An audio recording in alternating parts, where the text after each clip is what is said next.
살다 보면 누구나 안타깝게도 갑자기 건강에 문제가 생겨서 가슴이 철렁 내려앉는 순간을 맞이하곤 합니다. 평소와 다름없이 건강검진 결과를 받으러 갔다가 간 수치가 높다는 말을 듣고 눈앞이 캄캄해졌던 경험이 있으실 겁니다. 특별히 아픈 곳도 없었고 그저 남들처럼 평범하게 지냈을 뿐인데 내 몸에 무슨 큰 병이라도 생긴 것은 아닐까 덜컥 겁부터 납니다. 많은 분이 이런 검사 결과를 받으시면 당장 몸에 좋은 영양제나 민간요법부터 부지런히 찾아보시며 큰 실수를 하십니다.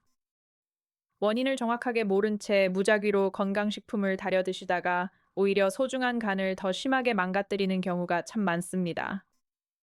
오늘 영상을 끝까지 보시면 높은 간 수치의 진짜 이유와 내 몸을 지키는 올바른 관리법을 확실하게 알게 되실 겁니다. 인터넷에 떠도는 수많은 부정확한 소문들에 흔들리지 않고 불필요한 걱정을 싹 줄이는 명쾌한 기준을 모두 정리해 드립니다. 의외로 건강검진에서 나온 숫자 자체보다 우리가 일상에서 무심코 지나치는 신호들이 훨씬 더 중요할 때가 많답니다.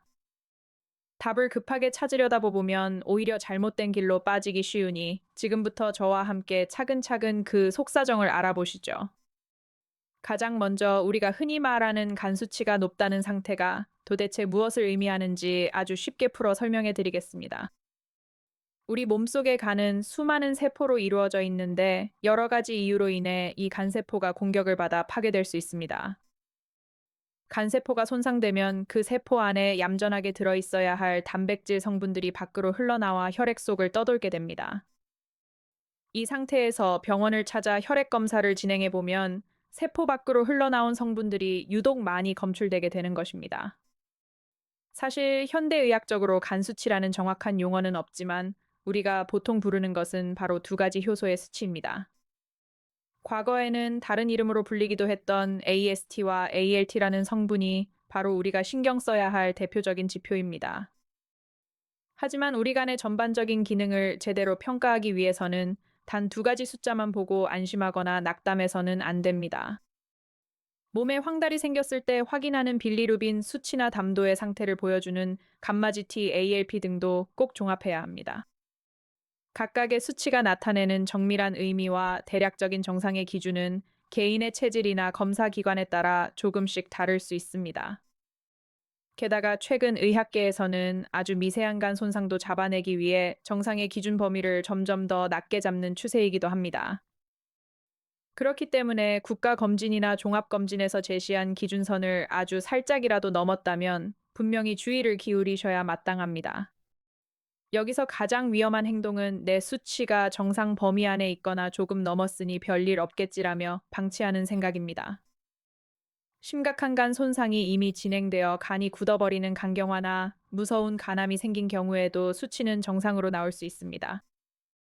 오랜 세월 동안 간에 염증이 반복되다 보니 혈액으로 효소를 흘려보낼 정상적인 간세포가 더는 남아있지 않기 때문입니다. 이것은 오래된 집이 거세게 무너질 때는 흙먼지가 사방으로 날리지만 다 무너지고 폐허가 되면 잠잠해지는 것과 같습니다. 따라서 겉으로 보이는 수치 하나에 안심하기보다는 정기적인 정밀 검사를 통해 전체적인 간의 건강 상태를 보셔야 합니다. 만약 검사에서 정상 범위를 벗어난 신호가 처음 포착되었다면 지체하지 말고 하루라도 빨리 진짜 원인을 찾아내야 합니다. 단순히 간에 기름이 낀 지방간 단계나 아주 초기 단계의 손상일 때는 원인을 고치면 원래대로 부드럽게 회복될 수 있습니다. 그러나 수치가 높은 상태가 6개월 이상 장기간 지속되어 만성적인 염증 상태로 굳어지면 이야기가 완전히 달라집니다. 간의 상당 부분이 흉터처럼 딱딱하게 굳어지기 시작하면 세포는 스스로 재생하는 능력을 잃고 원래대로 돌아가기 어렵습니다. 그렇다면 우리는 일상에서 구체적으로 어떤 나쁜 습관들을 찾아내어 바로잡아야 할지 다음 내용에서 자세히 다루어 보시죠. 앞서 말씀드린 것처럼 간 손상이 오래 지속되면 회복이 정말 어렵습니다. 그렇다면 우리의 소중한 간을 위협하는 구체적인 생활 습관에는 과연 어떤 것들이 있을까요? 가장 먼저 우리가 너무나도 잘 알고 있고 누구나 예상하셨을 주범은 바로 술이랍니다. 알코올 성분은 생각보다 훨씬 더 다양한 방법으로 간세포를 파괴하곤 합니다. 술이 몸속에 들어오면 간에서는 이를 해독하기 위해 아세트알데하이드라는 성분을 만들어냅니다. 이것은 몸 안에서 강한 염증을 일으키는 아주 치명적인 독성 대사산물이지요. 이 독성 물질은 간에 염증을 일으킬 뿐만 아니라 지방을 억지로 축적시키는 역합니다. 결국 세포를 손상시키고 간이 딱딱하게 굳어지는 섬유화 현상까지 부추기게 됩니다. 이와는 별개로 알코올 자체가 간 내부의 지방 합성을 강하게 증가시키기도 합니다. 흔히 말하는 알코올성 지방간이 생기는 원인이 바로 이 과정 때문에 발생하는 것입니다. 간에 기름이 끼는 지방간이 형성되면 그 지방 자체에서 끊임없이 염증 물질이 나옵니다. 이 염증들이 주변에 있는 멀쩡한 간세포를 지속적으로 공격하여 망가뜨리게 됩니다. 게다가 술은 세포의 에너지 공장이라 불리는 미토콘드리아를 직접 파괴하기도 합니다. 이 기능이 떨어지면 단순한 지방간이 무서운 간경화나 간염으로 빠르게 진행됩니다. 우리는 보통 술을 적당히 마시면 건강에 아무런 무리가 없다고 믿는 경우가 많습니다. 가끔 마시는 와인 한 잔은 오히려 심장에 도움을 준다는 옛날 연구도 있었지요. 하지만 최신 의학계의 연구 결과들을 살펴보면 반전의 사실을 알 수 있습니다. 아주 소량인 단 한 잔의 술조차도 우리 건강에는 이로울 것이 전혀 없다는 점입니다. 그래서 이제는 술을 적당히 줄이는 절주가 아니라 완전히 끊는 금주가 필요합니다. 담배에 안전한 흡연량이 없는 것처럼 술에도 안전한 음주량이라는 것은 존재하지 않습니다. 실제로 유럽연합의 암 예방 권고 지침도 과거와 달리 완전히 새롭게 바뀌었습니다. 예전에는 소량의 음주를 허용했으나 최근에는 암 예방을 위해 금주하라고 명시합니다. 세계보건기구 역시 인간의 건강을 위한 안전한 알코올 섭취량은 없다고 선언했습니다. 우리 보건복지부도 소량의 음주조차 피하는 것이 좋다고 지침을 대폭 수정했답니다. 하지만 우리나라 성인의 상당수는 여전히 스스로 폭음을 하고 있다는 통계가 있습니다. 내가 마시는 양은 폭음이 아니라고 생각하셨다면 그 기준을 알고 놀라실 겁니다. 의학적인 폭음의 기준은 한 번의 술자리에서 소주를 한 병 이상 마시는 것을 뜻합니다. 여성의 경우는 반병 이상이며 이러한 일이 한 달에 한 번만 있어도 폭음입니다. 간 수치가 이미 높아진 상태에서 술을 계속 마시는 것은 불난 곳에 기름을 붓는 격입니다. 검사 결과에서 다른 원인이 없다면 무조건 완전한 금주부터 실천하셔야 합니다. 간 수치를 올리는 두 번째 주범은 바로 과도한 체중과 배가 나오는 복부 비만입니다. 병원에서는 이를 조금 어려운 말로 대사 이상 지방간 질환이라고 부르기도 합니다. 비만 역시 음주와 마찬가지로 여러 가지 복잡한 경로를 통해 간을 손상시킵니다. 몸집이 커지고 지방세포가 과도해지면 혈액 속으로 지방산이 마구 방출되기 시작합니다. 그러면 우리 간은 이 넘쳐나는 지방산들을 처리하기 위해 밤낮 없이 일을 하게 됩니다. 하지만 처리 한도를 넘어서면 결국 중성지방 형태로 간 내부에 쌓아두게 되지요. 그렇다면 비만으로 인해 나빠진 간을 회복하려면 체중을 얼마나 줄여야 효과가 있을까요? 의학계의 그래프를 보면 몸무게 감량에 따른 놀라운 개선율을 확인할 수 있습니다. 현재 체중에서 딱 5%에서 7% 정도만 줄여도 큰 변화가 나타납니다. 간의 염증 수치가 무려 60%가량 줄어들고 지방 간염도 상당 부분 좋아집니다. 만약 결심을 하고 몸무게의 10% 이상을 감량하면 더욱 극적인 효과를 보게 됩니다. 간세포의 염증은 거의 사라지고 딱딱해지던 섬유화 증상도 절반 가까이 호전됩니다.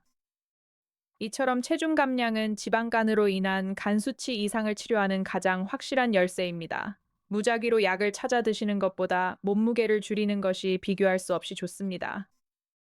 체중을 줄여야 한다고 말씀드리면 대부분 내일부터 운동을 해야겠다고 결심하십니다. 하지만 운동보다 훨씬 더 먼저 선행되어야 하는 원칙은 바로 식습관의 변화입니다. 흔히 고기나 기름진 음식을 무조건 피해야 간에 기름이 안 낀다고 오해를 하십니다. 하지만 간 건강을 위해 정말 멀리해야 하는 것은 탄수화물과 입의 달콤한 단맛입니다. 우리가 평소 먹는 식단은 필요 이상으로 탄수화물의 비중이 유독 높은 편이랍니다. 특히 정제된 탄수화물은 간에서 지방을 만드는 스위치를 아주 강하게 켜버립니다. 설탕이나 액상과당이 가득 들어있는 과자나 음료수도 반드시 식탁에서 치우셔야 합니다. 단맛을 내는 과당 성분은 인슐린 반응도 없이 곧바로 간으로 흡수되어 버립니다. 간으로 곧장 들어간 과당은 다른 곳에 쓰이지 못하고 대부분 지방으로 전환됩니다. 요즘 유행하는 제로 칼로리 음료 역시 간 질환의 개선에는 그리 권장되지 않습니다. 톡 쏘는 탄산음료를 도저히 포기할 수 없다면 향만 살짝 가미된 탄산수가 대안입니다. 몸에 좋다고 생각해서 매일 챙겨 드시는 과일 역시 과당을 많이 품고 있습니다.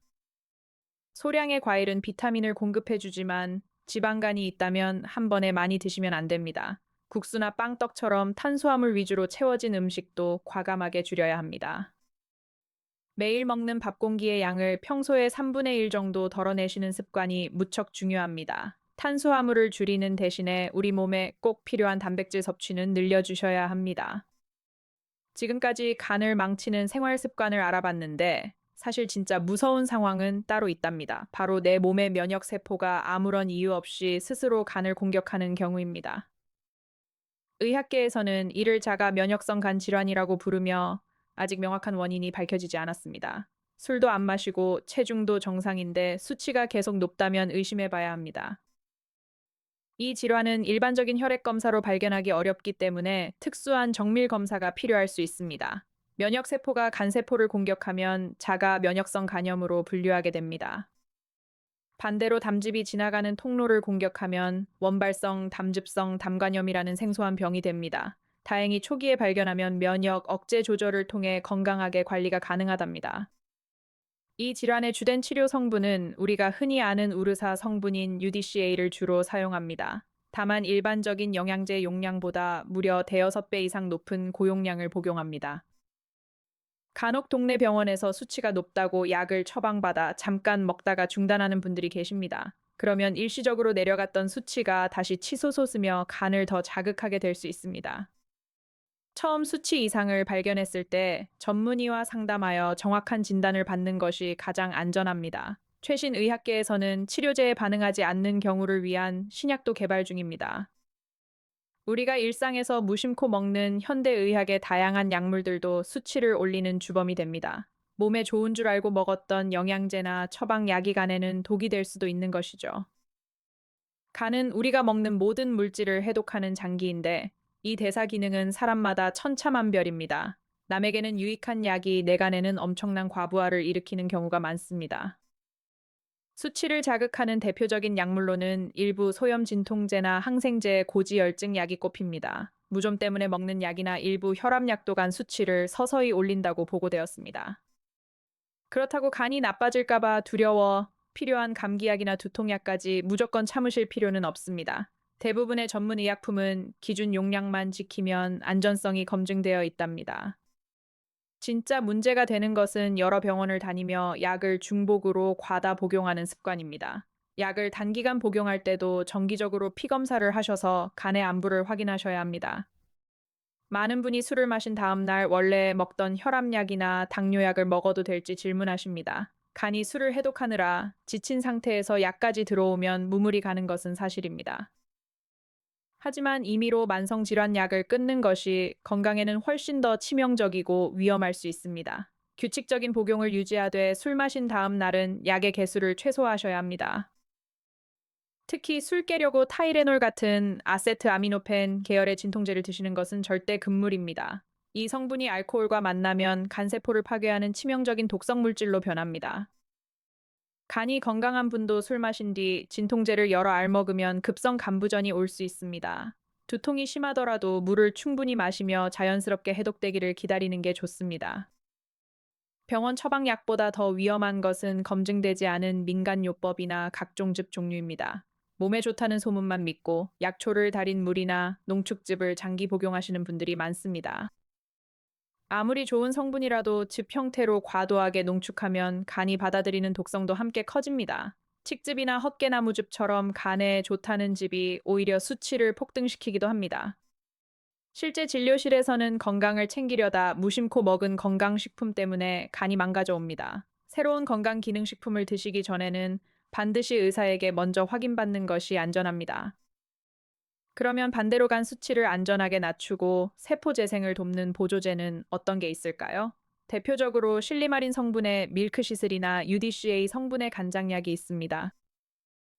이런 보조제들이 간세포의 파괴 속도를 늦추고 수치를 떨어뜨리는 데 도움을 주는 것은 맞습니다. 하지만 이것은 눈에 보이는 수치만 잠시 가려주는 임시 방편일 뿐이랍니다.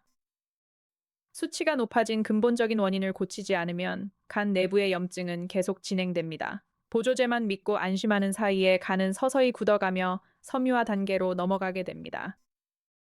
간의 섬유화가 시작되면 정상인에 비해 간암이 발생할 확률이 무려 100배 이상 치솟습니다. 결국 수치라는 숫자보다 내 생활 속 나쁜 원인을 찾아 없애는 게 핵심입니다. 오늘부터 당장 실천할 수 있는 가장 확실한 방법은 오늘 먹는 탄수화물을 줄이는 것입니다. 저녁 식사에서 밥 공기를 딱 3분의 1만 덜어내고 단 음료를 멀리해 보셔요. 그리고 일주일 동안 단 한 방울의 술도 마시지 않는 완전한 금주를 딱 한 달만 실천해 보십시오. 지쳐있던 간세포가 스스로 재생하며 몸이 가벼워지는 것을 느끼게 됩니다. 중장년기 건강은 내 몸이 보내는 작은 경고 신호를 얼마나 귀담아 듣느냐에 달려 있습니다. 침묵의 장기인 간이 더 지치기 전에 오늘 알려드린 올바른 관리법을 시작해 보세요. 혹시 여러분도 최근 건강검진에서 간 수치가 높다는 결과를 받고 걱정하신 적이 있으신가요? 아니면 평소 간을 위해 챙겨 드시던 영양제나 나만의 관리법이 있으신가요? 지나친 걱정은 오히려 몸을 해치니 오늘부터 정중하고 확실하게 내 몸을 돌봐주시면 좋겠습니다. 여러분의 소중한 경험이나 궁금한 점을 댓글로 편하게 나누어 주셔요. 서로의 건강 정보를 공유하다 보면 나에게 꼭 필요한 지혜를 얻어가실 수 있을 겁니다. 작은 실천이 모여 평생 딱딱해지지 않는 건강하고 부드러운 간을 지켜냅니다. 오늘 영상이 불필요한 걱정을 줄이고 건강한 내일을 준비하는 데 도움이 되었기를 바랍니다. 긴 시간 끝까지 함께 해주셔서 진심으로 감사드리며 항상 건강하시길 바랍니다.